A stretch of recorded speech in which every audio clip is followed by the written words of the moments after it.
Everyone, once again welcome back to my YouTube channel. और कौन कौन चाहता है कि हमारा जो इंग्लिश का पेपर हो उसका आंसर शीट एक टॉपर्स की तरह हो। ठीक है। और 80 80 आउट ऑफ 80 स्कोर करें हम। ठीक है। जो जो चाह रहा है सबसे पहले तो कमेंट सेक्शन में भर दो कि हाँ, मुझे 80 आउट ऑफ 80 स्कोर करना है। ठीक है।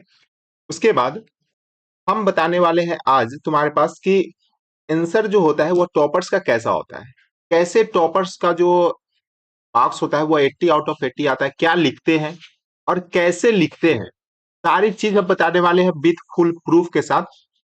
वीडियो को थोड़ा भी स्किप नहीं करना और लास्ट तक देखना। और हाँ, जो जो चैनल को सब्सक्राइब नहीं किया है एक बार चैनल को सब्सक्राइब कर लेना। आगे बहुत सारे अपकमिंग एग्जाम के लिए बहुत सारा इंफॉर्मेशन, बहुत सारे स्ट्रेटजी या बहुत सारे चीज जो होगा हम खुद पढ़ाएंगे भी। ठीक है, तो चैनल को सब्सक्राइब करके रखना। ठीक है। चलो मूव करते हैं डायरेक्ट टॉपर्स का आंसर शीट पे ही। वहीं से देखते हैं क्या होता है नहीं होता है, कैसे करते हैं वो लोग। ठीक है। चलो, तो ये रहा तुम्हारे पास टॉपर्स का आंसर शीट। हम पूरे पेपर को एनालाइज करेंगे अच्छे तरीके से, उसमें क्या क्या मिस्टेक है वो भी हम तुम्हें बताएंगे। और सबसे इंपॉर्टेंट चीज कि हम तुम्हें वीडियो के लास्ट में बहुत सारे इंपॉर्टेंट चीज बताने वाले हैं जिसको तुम्हें गलती से भी स्किप नहीं करना है। अगर तुम वो स्किप करोगे तो तुम्हारे पास डेफिनेटली 80 आउट ऑफ 80 तो नहीं आएगा। ठीक है। मतलब तुम्हारे पास अगर आएगा तो इससे कम आएगा। तो तुम्हें अगर प्रेजेंटेशन जो है उसमें तुम्हारे पास क्या वो मिस्टेक नहीं करना है, वो हम बताने वाले हैं। तो वो चीज को लास्ट में देखना, वो लास्ट में हम तुम्हें बताने वाले हैं। ठीक है। सबसे पहले पेपर को देखते हैं यहाँ पर। देखो, सबसे पहले जो पेपर है वो सेक्शन ए से स्टार्ट किया है। अब तुम्हारे पास बहुत सारे बच्चे जो होता है वो होता है सेक्शन ए बी सी, इस तरीके से स्टार्ट कर, कोई बी पहले सॉल्व करता है फिर ए फिर सी, इस तरीके से सॉल्व करता है। तो अगर तुम्हारे पास पेपर को एग्जामिनर के सामने प्रेजेंटेशन अच्छा देना है तो तुम जो है सेक्शन ए से स्टार्ट करो, बहुत अच्छा होगा। ठीक है। उसके बाद यहाँ पर बहुत सारे बच्चे होते हैं जो जो ऑप्शन जो होते हैं वो जैसे वन का डी है। ठीक है। तो ये तुम्हारे पास डी लिख के छोड़ देता है, नहीं। देखो, ये वन का डी अगर लिखा है तो उसके साथ उसका पर्टिकुलर ऑप्शन लिखा है, क्लियरली लिखा है कि हाँ, ऑप्शन डी में ये ऑप्शन है। ठीक है। इस तरीके से तुम्हें ये इस चीज को यहाँ पर लिखना है। के बाद बहुत सारे बच्चे होते हैं जो ग्रामेटिकली मिस्टेक करता है, उनको डर रहता है कि मेरा मार्क्स जो होगा वो कट जाएगा। ऐसा नहीं है, इस पेपर में भी बहुत जगह ग्रामेटिकली मिस्टेक है लेकिन वहां पे मार्क्स नहीं कटा है। ठीक है। वो आगे आएगा तो हम दिखा देंगे तुम्हें। ठीक है। लेकिन इस चीज को माइंड में लेकर नहीं चलना है कि हाँ, ग्रामेटिकली मिस्टेक है तो वहां पे नंबर कट जाएगा।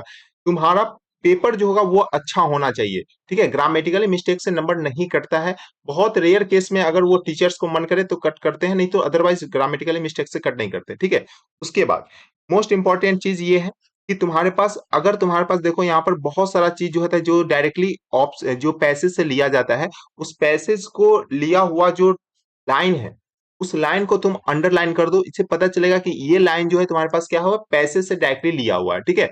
जो कि तुम्हारे पास आंसर तो खुद से बनाना है लेकिन उसमें कुछ लाइन तो पैसेज से लोगे ही, उस चीज को तुम अंडरलाइन करोगे। बहुत इंपॉर्टेंट चीज यहाँ पर दिया गया है। ठीक है। उसके बाद नेक्स्ट अगर मूव करें तो हर क्वेश्चन, जैसे देखो यहाँ पर ये तुम्हारे पास है सेक्शन ए, सेक्शन ए का एक क्वेश्चन यहाँ पर एंड हो गया है तो तुम्हें एक लाइन तुम्हें यहाँ पर छोड़ना है। मतलब कि यहाँ पर तुम्हें लाइन जो है, लाइन गैप तुम्हें देना बहुत ज्यादा जरूरी होता है। ठीक है। समझ में आ रहा है यहाँ पर। ठीक है। उसके बाद नेक्स्ट अब मूव करते हैं। तो देखो, अब तुम्हारे पास है ये सेक्शन बी। सेक्शन बी में जैसे ये तुम्हारे पास नोटिस लिखा हुआ है। ठीक है। ये तुम्हारे पास नोटिस लिखा हुआ है तो नोटिस को हमेशा जो है वो तुम्हें एक बॉक्स में लिखना होता है। ठीक है। ये बॉक्स में, अगर तुम बॉक्स में नहीं लिखते हो तो तुम्हारा मार्क्स कट। जैसे ये भी देखो, ये तुम्हारे पास क्या दिया है, एक बॉक्स दिया है।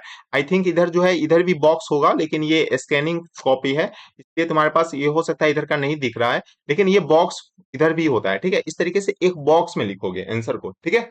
हर पेपर में तुम्हारे पास क्या होना चाहिए, अगर तुम सही से करोगे तो तुम्हारे पास हर पेपर में ये दो लाइन तुम्हें लाइन दिखना है, इसके अंदर में ही तुम्हें लिखना है। ठीक है। मतलब ये जो लाइन है इसके बाहर तुम्हें नहीं जाना है। अगर तुम्हारे पास वर्ड यहीं तक एंड कर रहा है तो फिर यहां से स्टार्ट करो, ना कि इधर दो वर्ड के लिए इधर चले जाओ। ठीक है। इसको बोलते हैं मार्जिन लाइन।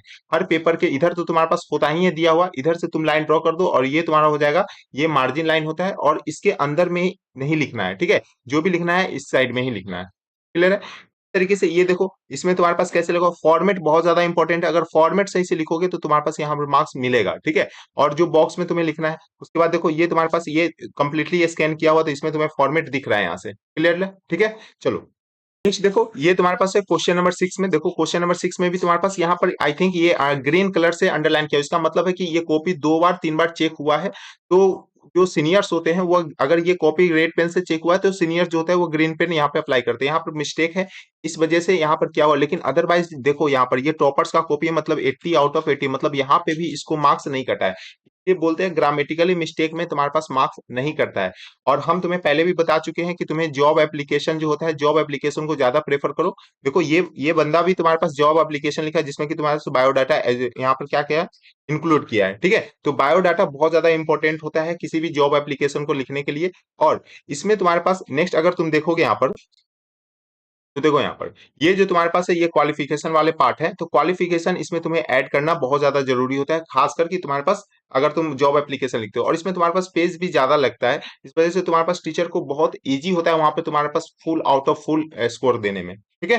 चलो नेक्स्ट अगर तुम देखोगे यहाँ पर, तो ये तुम्हारे पास है टोटल, ये तुम्हारे पास सेक्शन हो गया। अब जो है नेक्स्ट तुम्हारे पास स्टार्ट किया, यहाँ पर देखो 6 का बी जो रिपोर्ट राइटिंग लिखा हुआ है। रिपोर्ट राइटिंग में तुम्हारे पास थोड़ा सा ग्रामेटिकली मिस्टेक मत करना, क्योंकि यहाँ पर जो होता है वह मार्क्स कट होता है।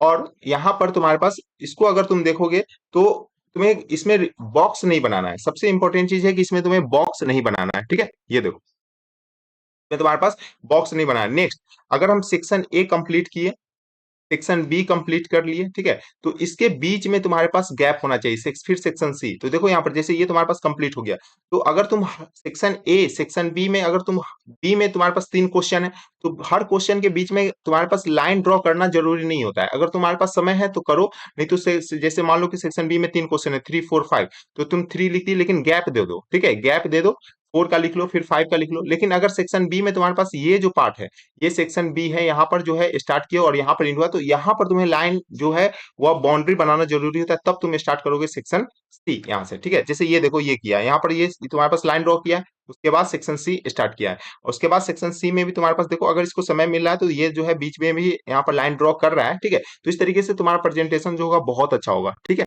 नेक्स्ट अगर तुम देखोगे यहाँ पर तो देखो यहाँ पर ये जो तुम्हारे पास पास्ट है यहाँ पर, तो ये तुम्हारे पास क्वेश्चन का हर एक क्वेश्चन के बीच में तुम्हारे पास क्या दिया है, अंडरलाइन किया हुआ है। उसके बाद तुम्हारे पास यहां से देखो अगर तुम्हारे पास कोई भी क्वेश्चन जो होता है वो गलत हो जाता है, ठीक है, तो गलत होता है तो इसका मतलब पूरा ऐसे कट नहीं करना है, ठीक है। क्या करना है, एक लाइन को ड्रॉ करो, जैसे ये किया है, बस एक लाइन को यहां से ऐसे कर दोगे, बस हो गया, इतना ही करना है। इससे ज्यादा करोगे फिर तुम्हारे पास वो पेपर गंदा दिखने लगेगा, ठीक है।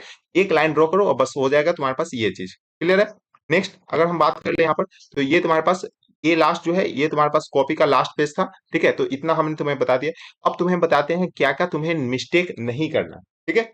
सबसे पहले एक चीज देखो, यहाँ से तुम पेपर को अगर देखोगे तो तुम्हें पता चला होगा कि तुम्हें प्रेजेंटेशन बहुत अच्छा करना है, और प्रेजेंटेशन अच्छा करने के लिए तुम्हें स्पेसिंग बहुत ज्यादा जरूरी होता है, स्पेसिंग, ठीक है। स्पेसिंग करने का क्या मतलब है कि हर क्वेश्चन के खत्म होने के बाद तुम्हें एक लाइन तुम्हें छोड़ना है, ठीक है, जिससे कि तुम्हारे पास एग्जामिनर को इजी होगा देखने में और वो तुम्हारा पेपर को भी बहुत अच्छा से देखेगा और मार्क्स तुम्हारा फुल आउट ऑफ फुल देगा, ठीक है। नेक्स्ट इसमें जो इंपॉर्टेंट चीज है ये है तुम्हारे पास मार्जिन लाइन, ठीक है। क्या, मार्जिन लाइन, मार्जिन लाइन तुम्हें ड्रॉ करना है, ठीक है, और उस मार्जिन लाइन के अंदर में ही लिखना है, उससे बाहर तुम्हें नहीं जाना है, ठीक है। थर्ड तुम्हारे पास क्या इंपॉर्टेंट चीज है, इस मेंशन द सेक्शन, सेक्शन को मेंशन करना। अब तुम्हारे सेक्शन ए में जैसे तुम्हारे पास होता है कि सेक्शन ए में 2 क्वेश्चन है, तो तुम्हारे पास वो चीज तुम लिख दियो, फिर तुम थर्ड नंबर क्वेश्चन गए और डायरेक्ट सॉल्व करने लगे, नहीं, तुम्हें सेक्शन को लिखना है पहले। सेक्शन बी अगर स्टार्ट हो रहा है तो सेक्शन बी तुम्हें वहां पर लिखना है, ठीक है। उसके बाद एक इंपॉर्टेंट चीज इसी में हम बता दे रहे हैं, जैसे तुम्हारे पास एक पेज है ये तो ठीक है, इस पेज में तुम्हारे पास सेक्शन बी यहीं तक एंड हो गया, यहाँ तक एंड हो गया, उसके बाद तुम्हारे पास इधर का जो स्पेस है ये ब्लैंक रह गया। तो बहुत सारे बच्चे होते हैं जो यहीं से स्टार्ट करते हैं, जैसे ये भी बच्चा जो है इसी तरीके से स्टार्ट किया है, ठीक है। लेकिन तुम्हें क्या करना है, यहाँ पर इस पेज को छोड़ देना है, नेक्स्ट पेज में हमेशा ऊपर में फिर जैसे सेक्शन सी ऐसे लिखकर फिर स्टार्ट करना है यहाँ से, ठीक है। ये बहुत इंपॉर्टेंट चीज है, करना बहुत अच्छा होगा, ठीक है। नेक्स्ट के बाद फोर्थ पॉइंट अगर बात करें, तो तुम्हारे पास क्या होना चाहिए कि जो भी वर्ड अंडरलाइन करना है तुम्हें, हेडर, अंडरलाइन, हेडर, ठीक है, जो भी हेडर है उसको अंडरलाइन करना है, जिससे कि डायरेक्ट एग्जामिनर का वो वर्ड पे नजर जाएगा और वहां से तुम्हें समझ जाएगा कि हाँ ये चीज बहुत अच्छा किया है, ठीक है। उसके बाद फिर तुम्हारे पास सेक्शन वाले पार्ट तो हम तुम्हें बता दिए पहले ही कि सेक्शन जो होगा एंड होगा तो नेक्स्ट पेज से स्टार्ट करना है। उसके बाद तुम्हारे पास कंप्लीशन लाइन ड्रॉ करना है, ये भी हम बता दिए, ड्रॉ कंप्लीशन लाइन, जैसे सेक्शन ए कंप्लीट हो गया, ठीक है, तो वहां पे एक लाइन ड्रॉ करना है, फिर सेक्शन बी स्टार्ट करना है। अगर तुम्हारे पास हर क्वेश्चन के बीच में अगर टाइम मिल रहा है तो करो, अदरवाइज वहां पे करना उतना ज्यादा जरूरी नहीं होता है, लेकिन अगर समय है तो लास्ट में भी कर सकते हो। ठीक है, उसके बाद सेवेंथ सिक्स जो पॉइंट है, कीवर्ड्स को हाईलाइट करना, हाईलाइट द कीवर्ड, कीवर्ड को हाईलाइट करो। ठीक है, बहुत इंपॉर्टेंट होता है, हाईलाइट कर दोगे अगर कीवर्ड को तो बहुत अच्छा होगा तुम्हारे पास प्रेजेंटेशन में। तो इस चीज को, ये टोटल तुम्हारे पास सिक्स इंपॉर्टेंट पॉइंट्स है जिसको तुम्हें माइंड में रखना है और इसी के अकॉर्डिंग तुम्हें पेपर को रिप्रेजेंट करना है। ठीक है, आई होप तुम्हें समझ में आ गया होगा। और मोस्ट इंपॉर्टेंट वीडियोस के लिए चैनल को सब्सक्राइब करके रखना, आगे नीट जेई सब चीज सीयूईटी आने वाले हैं, चैनल को सब्सक्राइब करके रखो।